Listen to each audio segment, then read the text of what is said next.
Okay. I want to thank Mahinder Gaur sir for giving me this opportunity to interact with students. I'm looking forward to the interaction also. The topic that I'm going to speak on is changing dynamics in India-Bangladesh relations. So as we know, Bangladesh has gone through a political upheaval last year in July, which is known as the July uprising, and it has deposed the 15-year-old political rule of Sheikh Hasina. And India-Bangladesh relations, I am not going to go into the history of it, but let's just say that in the past 10, 15 years, India-Bangladesh relations has flourished to, increasing extent more than ever. And it was going through a golden period of bilateral ties. And then the July uprising happened. And the India-Bangladesh relations also noticed, a thaw in relations. So what is the changes? What are the changes that we noticed in bilateral relations? I'm going to go into that first. The first kind of changes that we noticed are in trade restrictions. So first, Bangladesh, since September 2024, imposed a series of trade restrictions on India, like banning textile imports from India and putting non-tariff barriers on India. So non-tariff barriers basically means Indian goods that are coming to Bangladesh from northeastern states, they were restricted and their clearance were halted at the same time. So Bangladesh was determining when and which kind of Indian goods can enter into the country. And this kind of really delayed the whole process and, stalled free flow of trade and goods into the country. And at the same time, the clearance authorities were also being very aggressive in checking the kind of goods that are coming from India. So these kind of trade restrictions and disturbances followed after the July uprising, when Bangladesh has been under interim government.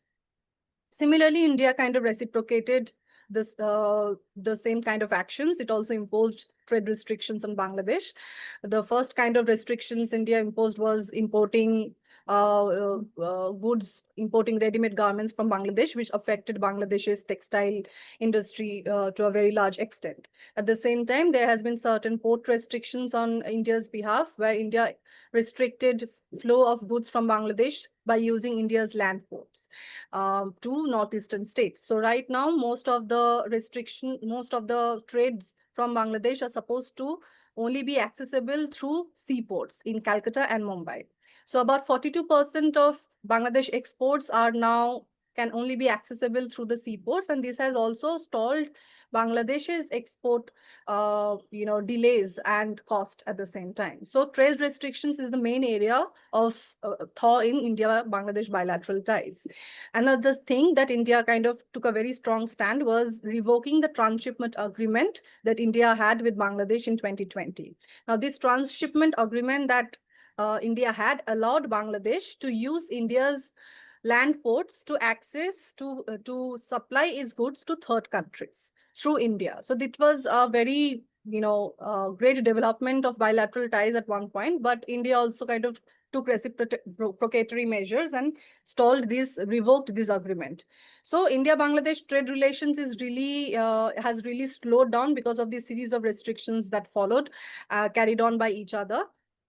However, we see these trade restrictions has also impacted India-Bangladesh's people-to-people connectivity. So one of the major aspect of India-Bangladesh bilateral relations has always been is very flourishing people-to-people connectivity, which is, crossing cultural academic lines.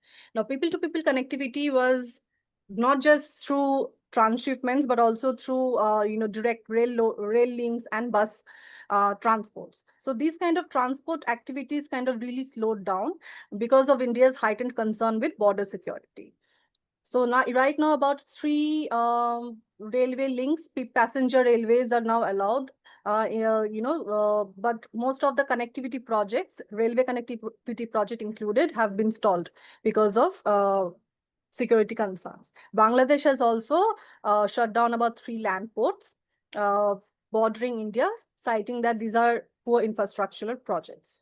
So while trade restrictions and connectivity, people-to-people connectivity got really stalled, which is also seen in the visa visa restrictions at the same time. So India has been very concerned about its border security, and it has slowed down, both India and Bangladesh, in fact, has slowed down issuance of visas to each other. However, India kind of maintained clearing medical visas and humanitarian services, visas on humanitarian services to Bangladesh, but regular people-to-people connectivity has really stalled down. So cultural connection has completely stopped.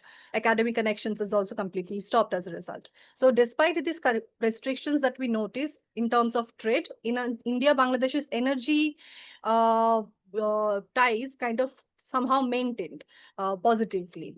For example, in 2024 October, a trilateral agreement took place between India, Bangladesh, and Nepal.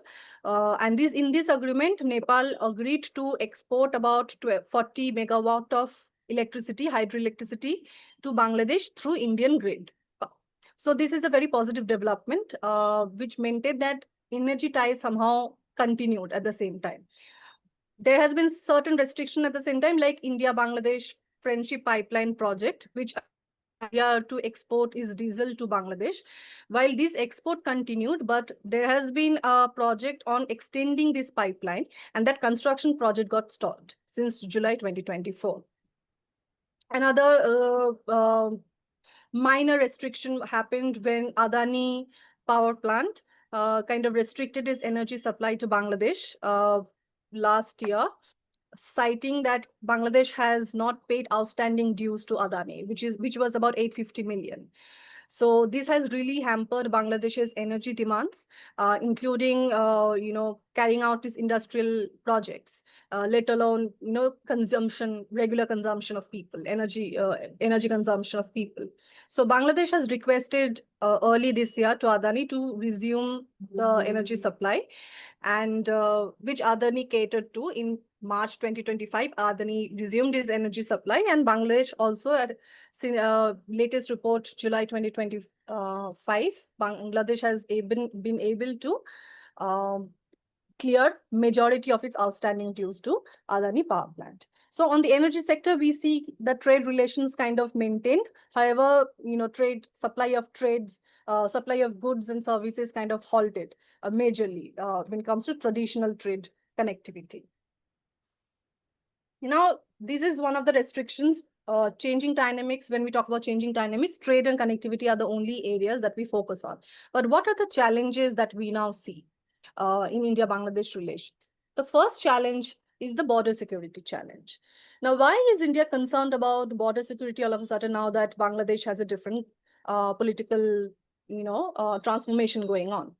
Because the interim government, which is in power in Bangladesh, has been very lenient towards Islamist factions in the country. I'm not talking about the resurgence of Islamic political parties. That's perfectly fine. But I'm talking about the resurgence of Islamist extremist organizations in the country, like Hifazat-e-Islam. So these extremist organizations, they have a history of, carrying anti-India insurgency camps bordering bordering India-Bangladesh. So given the history, and the history being that during BNP Jamaat coalition government, that was the government that was before Army League government, during this government, there are recorded evidence of Bangladesh territory being used by anti-India insurgent camps. And this has really threatened India's border security. So with the rise of Islamist extremists who have not only ideological inclination to Pakistan, but also they carry, they have heavy territorial, terrorist activities, past terrorist activities, India's border security is really heightened. And India is very cautious of any sort of border incursions that are also happening lately. So when July uprising, at the end of July uprising, when Sheikh Hasina was deposed and she is now in exile in India, Bangladesh reported heightened cases of, communal attacks, especially on Hindus, which is the largest minority in the country. Now, when India raised concerns about communal, attacks in Bangladesh, Bangladesh kind of dismissed it and called it like an exaggerated report, and even blamed India for, creating all these conspiracies against Bangladesh. Now, why, and also told India to stay away from our internal matters, because this is an internal matter and communal violence was not the case. These are all politically motivated acts. So any sort of communal violence that you think as communal violence, any sort of attacks, let's say on Hindus, were not religiously motivated attacks, but they were politically motivated attacks. But why is India very concerned about communal violence in Bangladesh? This is certainly an internal issue of Bangladesh, but this internal issue also has regional implication. We know from 71 war that India was overwhelmed with the, surge in Bangladeshi exodus, who are surviving, who are escaping persecution at the hands of Pakistani army and its collaborators, the Jamaat-e-Islami. So India was very overwhelmed in 1971, and India does not have the economic, leverage now to cater to, such kind of development again. So obviously, India would be very cautious of its border security, and India would not want any sort of communal violence to happen to our neighboring countries, which will create, an exodus situation inside India. So that is why communal violence, we take a note of that. And even though we agree, even though it is an internal affairs that, as Bangladesh calls it, but communal violence is not an isolated case. It obviously has regional implications for India as past states. So communal violence, there has been increase of communal violence, but Bangladesh has been very dismissal of that fact. At the same time, there has been increase of Islamist extremist groups who are openly propagating, calling for an Islamic Caliphate state in Bangladesh and being very anti-India in their rhetoric. And these kind of developments have been cautioning India for a long time. And Bangladesh interim government has not been very effective in, checking these kind of developments happening in the country. In fact, it has been very lenient. So border security obviously is the major security concern for India when it comes to these changes that we see in Bangladesh. The second kind of concern that has been, bothering us is the rising case of border incursions. So from Bangladesh to India. And there has been many fake reports in Bangladesh, I would say, that they are saying that India has been forcibly pushing Indian citizens to Bangladesh border. There has been a lot of reports that India is doing this. They are pushing Indian citizens only to the Bangladeshi border. However, I do believe there has been few cases, and India has obviously, brought those people back. But border incursions is a very exaggerated sort of by Bangladesh, I mean, the fact that Bangladeshis are accusing India of border push-ins. This is a very exaggerated sort of report, I believe, because Bangladesh and India both are conducting regular flag meetings. And every time India faces any sort of border incursions from Bangladesh, a flag meeting is conducted with the Bangladesh border guards, and this is taken care of. But Bangladesh's constant accusation that India is pushing in its own citizens to our country, there is no proper evidence to it. They are only giving these reports. They are not giving any sort of proper photographic evidence of who has been killed or who has been pushed in. So this is another issue that is arising in India-Bangladesh bilateral ties. Another challenges that I am noticing is Bangladeshi political parties with Army League government, with Army League party gone, and it is a party which has been banned by the interim government. So the existing parties that are there, they are highly critical of India. They have always been highly critical of India. And recently, since this year early in their electoral, let's say in their campaigns, which is likely going to be electoral campaigns also recently, they have been pushing for a water treaty agreement with India, which will cater to Bangladesh's interest more. So they have been accusing India of being an aggressor, of withholding water to Bangladesh, and this has created Bangladesh's water insecurity. So Teesta Water Agreement is really in the agenda of Bangladeshi political parties, and they are maintaining this kind of narrative that once they will come to power, we will change the water treaty agreement, which is not there in the first place. They will make sure that there is a Teesta Water Agreement with India, and in Bangladesh's water security will be catered to. However, in reality, Tisa Water Agreement kind of stalled after 2011 because of our own political issues. Our own government, state government has raised objections, and Tista Water Agreement is stalled. But Bangladesh political parties are now maintaining a narrative that once they will come to power, they will push for the Tista Water Agreement. Another water agreement is the Ganges Water Agreement of 1966. And this water agreement is supposed to, expire in 2026. And both the countries are now thinking of reevaluating this agreement and bring new, conditions to the agreement. So for Bangladesh, Bangladesh has always been accusing India of withholding water and being, more advantageous when it comes to water supply than Bangladesh. So Bangladesh is going to, and there is a meeting that happened recently where Bangladesh is saying that we will ask India to extend the uh, period of water treaty agreement, and also to make it more official, to make it more predictable. Like Bangladesh will, no matter what the water supply is, Bangladesh will gain this much of water as per the agreement. But India is saying that no, India has also had its own meeting. The union government has pushed for the fact that the water treaty agreement, the Ganges water treaty agreement, should be reevaluated, and it should be for a shorter period of time of about 10-15 years, so that given the climatic change that we face every year, a shorter period of water treaty agreement will help to be more pragmatic when it comes to water sharing. So the Ganges water treaty agreement is going to be another issue of India-Bangladesh bilateral relations next year, and we have to see whether it is posing another sort of challenges, or well, these countries will be able to resolve. But the most important challenge, other than the border security challenge, another challenge that India has been facing. Now, why India-Bangladesh relations all of a sudden changed to such an extent after the July uprising? One might ask, why did India-Bangladesh relation, which was going through a golden phase, all of a sudden changed? It is because of a large disinformation campaign on Bangladesh's side against India. So when Sheikh Hasina, even when Sheikh Hasina was in power, there has been a large anti-India sentiments growing around that time.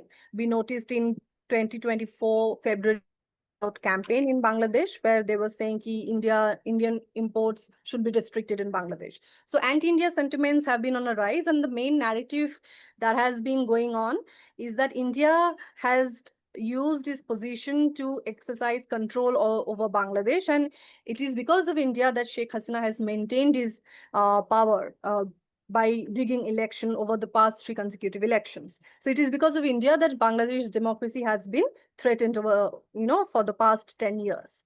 So this is the large anti-India disinformation campaign that has been going on, and this has also penetrated the public sentiment of Bangladesh. So therefore, we see in Bangladesh there is a rising anti-India sentiment, and even on our side, we have rising anti-Bangladesh sentiment as a result.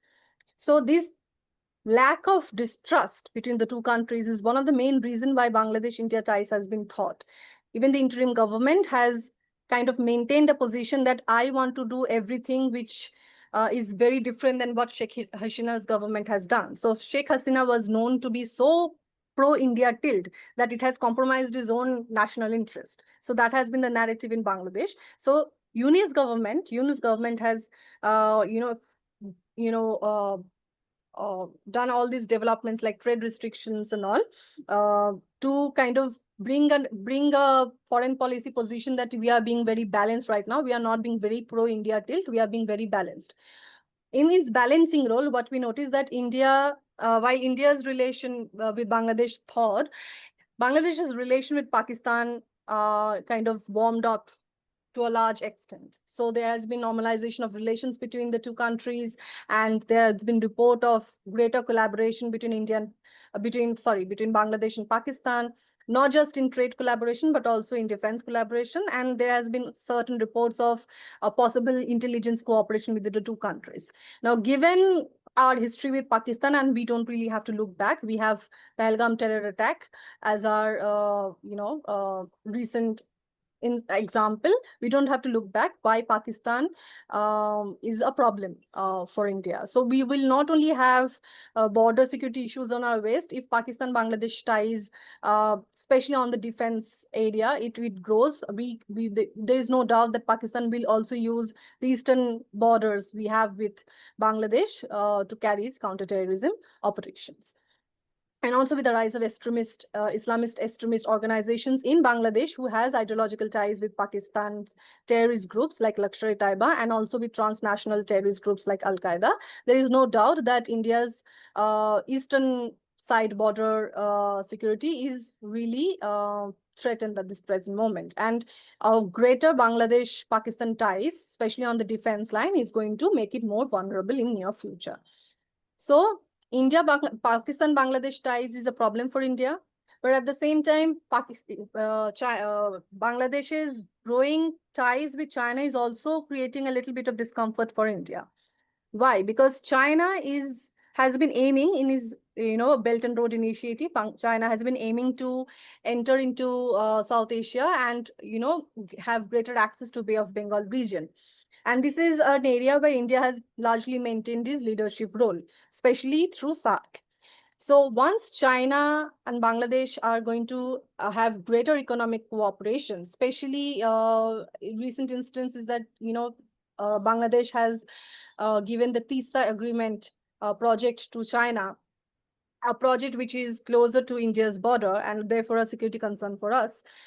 So this kind of projects that is being given to China is obviously another wave of border security issues for us. And we believe that China is gradually, engaging and with Bangladesh, not just in TISA project, but also showing very greater interest in Chattogram port, which is another connectivity port for us, connecting with the Northeast. We believe that China's increasing engagement in South Asia and largely in Bay of Bengal is a way of encircling India economically. So Bangladesh's growing involvement with Pakistan and China both is also creating another wave of security concerns for us. So therefore, given all these challenges, how do we improve the bilateral ties? So there comes a question that how do we improve bilateral ties now that we have so much of problems with Bangladesh? The bilateral ties cannot be improved now. Let me be very clear, because Bangladesh has an interim government right now, and we believe that there will be an election, as they have said, there will be an election in February 2026 if all things go well. So interim government is not going to last for long. And interim government is just a temporary solution for Bangladesh's political transition. So India does not really need to maintain very warm ties with Bangladesh if Bangladesh is not reciprocating the same way.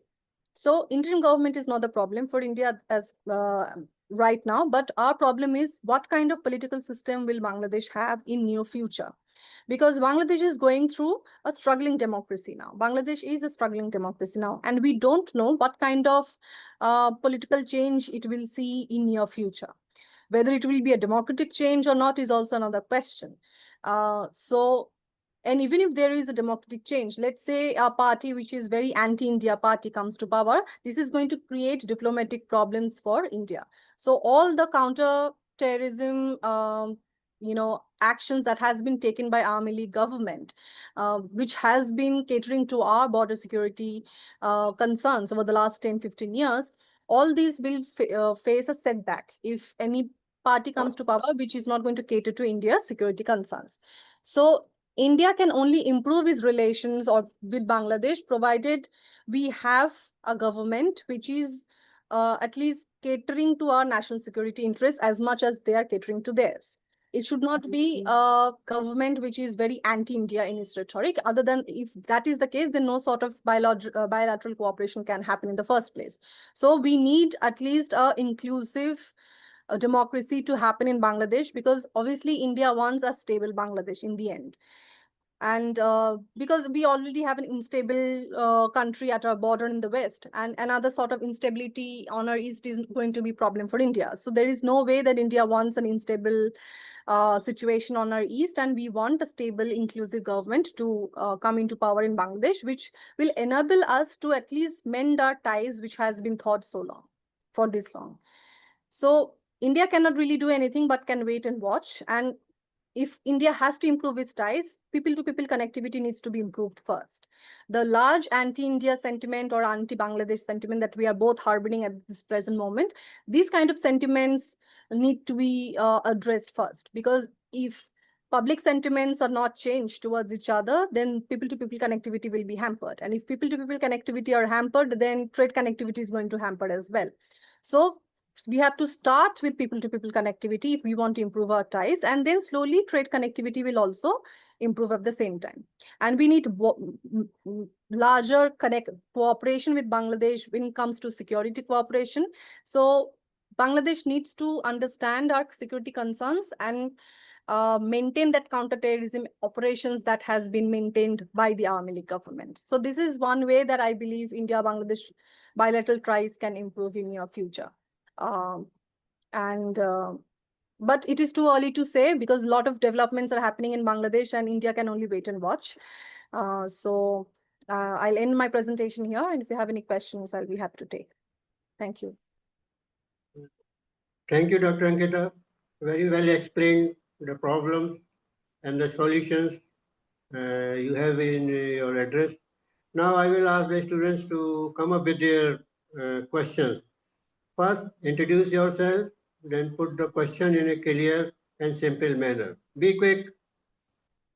Come on. Good evening, ma'am. Good evening, sir. My name is Veer.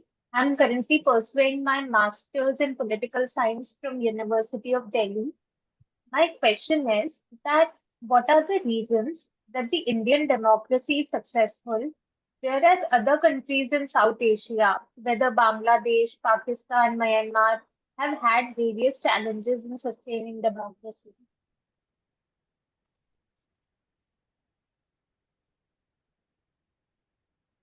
That is all. Okay. Should I answer or should I take the questions first? No, you please take the questions one by one.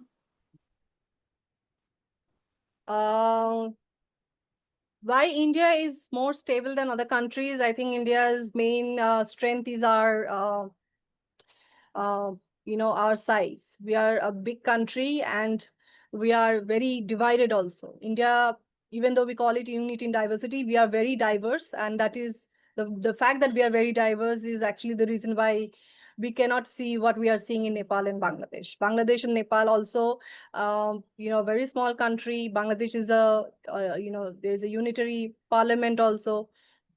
So it's easier for people in Bangladesh and Nepal to unify and fight against their establishment, which is not the case in India. We are a federal system and we have range of issues.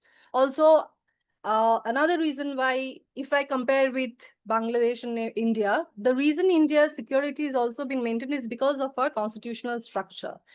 We are a secular democratic nation.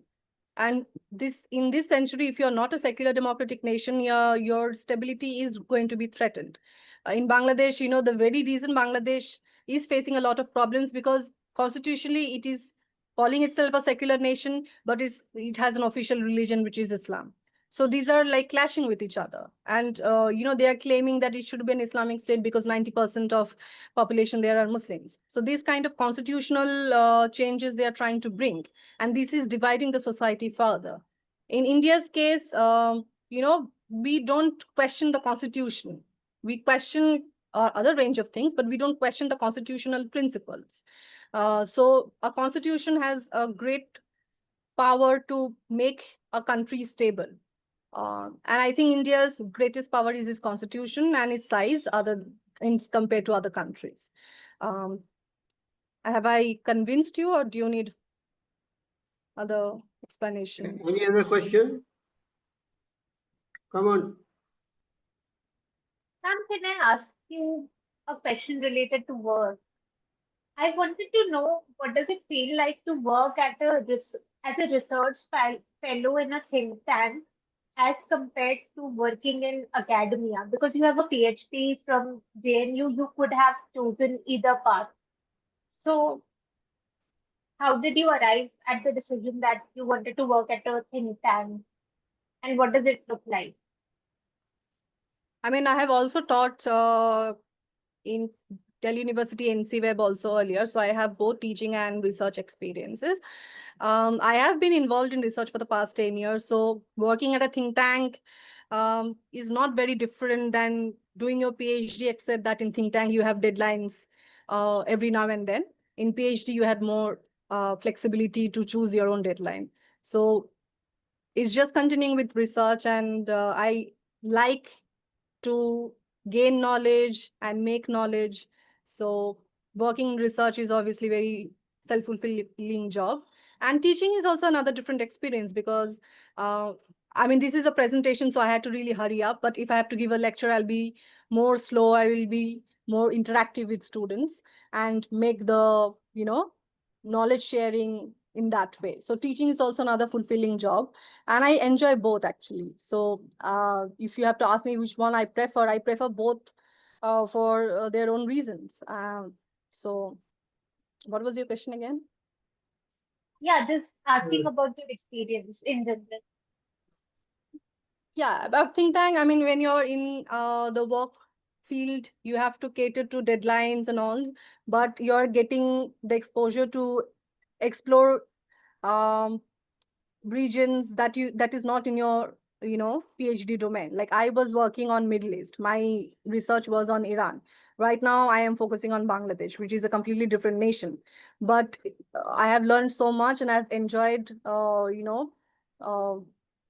expanding my research in South Asian region, on South Asian region. So I mean, it's wonderful. I love it.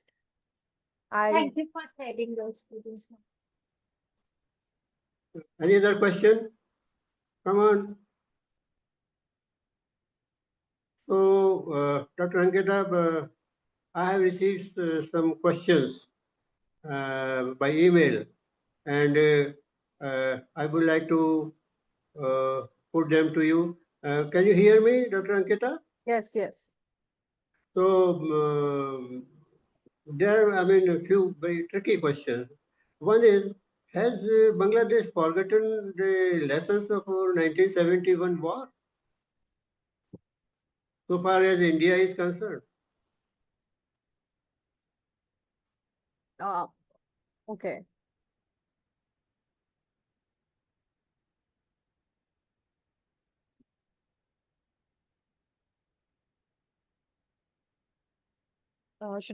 Should I answer now?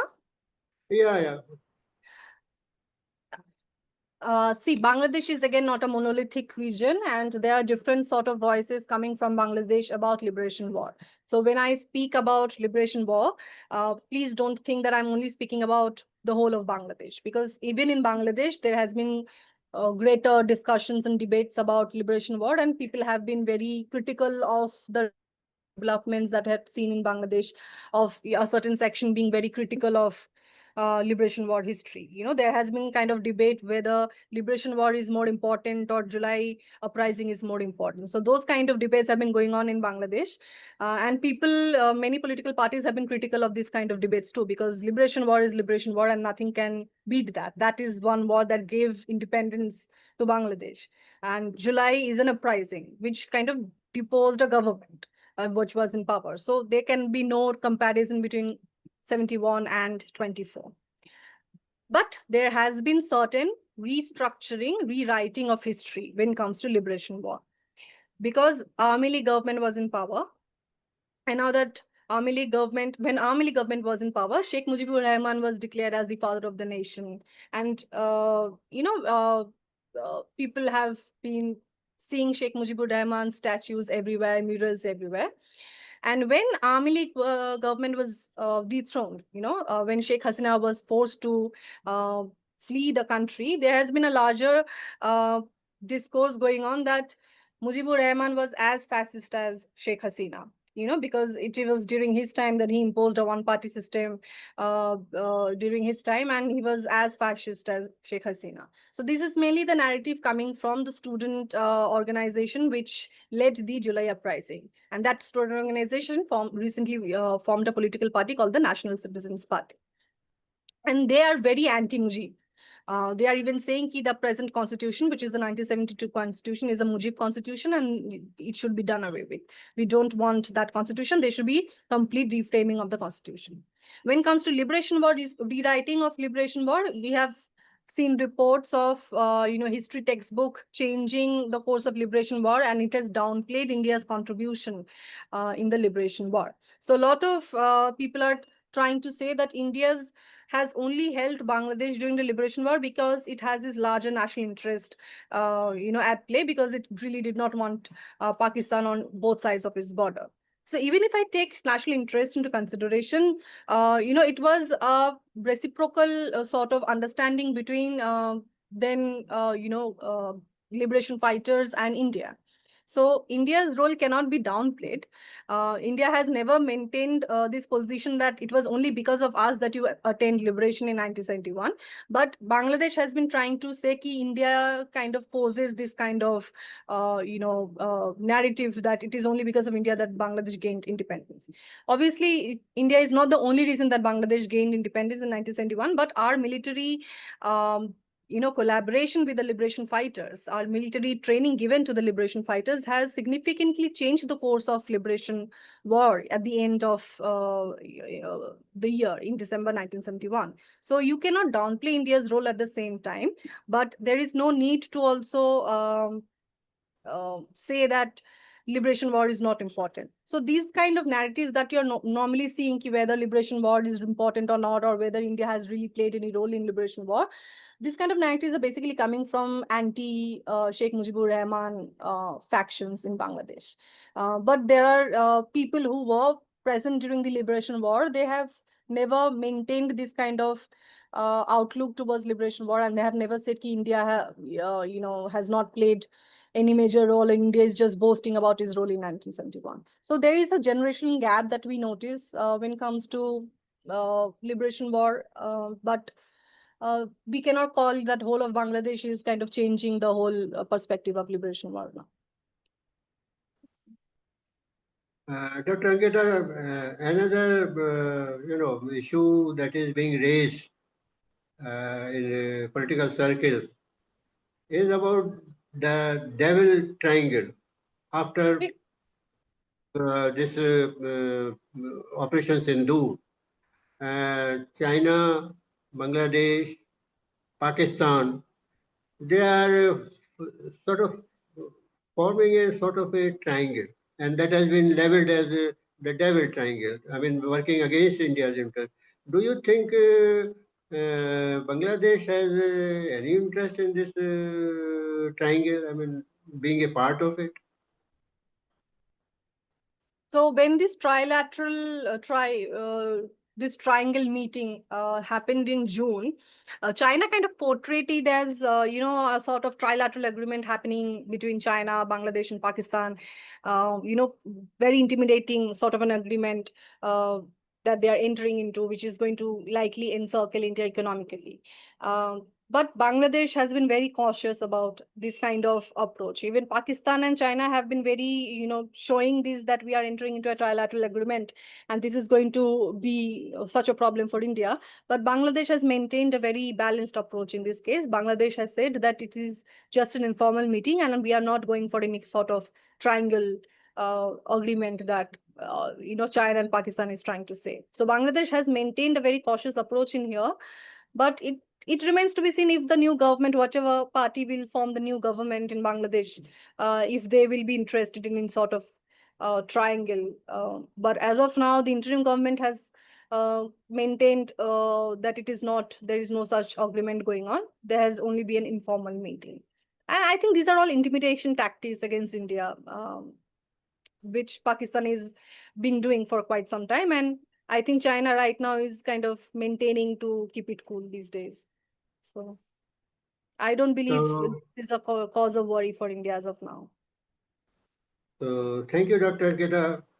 for a wonderful presentation, and I think you have covered all the aspects of the India-Bangladesh ties and the problems that are being faced and how to overcome them. Really, it is something wonderful. So, thanking you once again on behalf of FPRC, and I would like to request you that there may be some questions by email. If at all they come, I will forward it to them so that we may circulate it to the students. Sure, Thank you sure. very much. Thank you very much. And with your permission, I would like to close the session. Thank you very much. Thank you. Thank you for giving me this opportunity. Thank you.